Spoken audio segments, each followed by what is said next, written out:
So mga par, sa ginanap nga po na weigh-in sa pagitan ni Keith Thurman kalaban si Brock Harvis para sa bakbakan nila bukas, kung saan mga idol, si Harvis bumigat ng 153.5 pounds habang si Thurman naman mga idol tumimbang ng 153.75 pounds. Kaya wala na makakapigil sa bakbakan nila bukas. Nagaganap din sa lugar mismo ni Harvis sa Australia, at kagaya sa inaasahan natin mga idol, naging mainit kaagad ang face-off ng dalawang fighter. Animoy halos magbanata na sila sa ibabaw ng stage.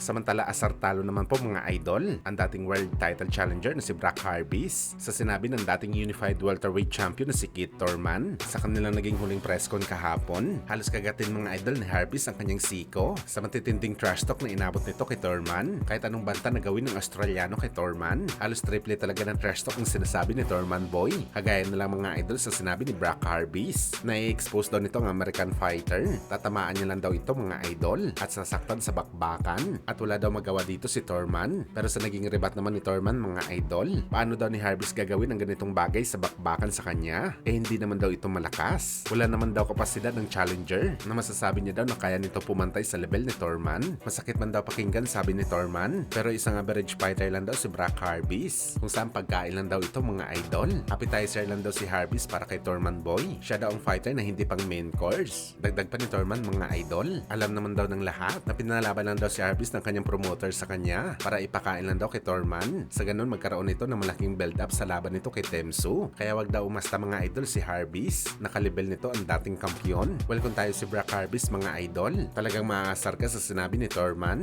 Below the belt na talaga ang trash talk nito kay Harvis. Parang pinamukha niya lang sa Australian fighter na basura ito. Bagamat sana lang mga idol, totoo ang sinabi ni Thurman kay Harvis. At hindi maulit ang nangyari sa kanya halos 6 years ago na nung nakalaban nito si Manny Pacquiao, kung saan halos hindi makain ng mga trash talk na sinabi ni Thurman kay Boss Manny, lalo na nang tinawag niya ito na isang T-Rex, yung boxer na merong maikling kamay. At rinash talk din mga idol ni Thurman ang Diyos ni Pacman nang i-crucify niya daw ang Pinoy sa bakbakan. Pero ang ending pala wasak ang inabot nito sa Pinoy legend at sakali masilat ito kay Brock Harvis. Eh malamang mga idol, isa si Pacman sa mga pagtatawanan si Thurman boy.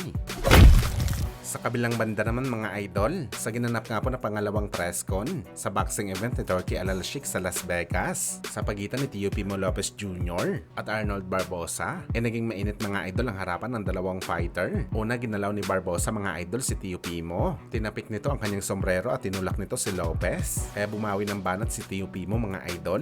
Sinampal nito si Barboza pero hindi nakatama. Buti na lang talaga mga idol, kaagad naawat ang dalawang fighter. Grabe ang galit ni Barboza mga idol kay Lopez. Halatang naghahanap ito ng paraan para upakan si Teofimo. Shit, bro.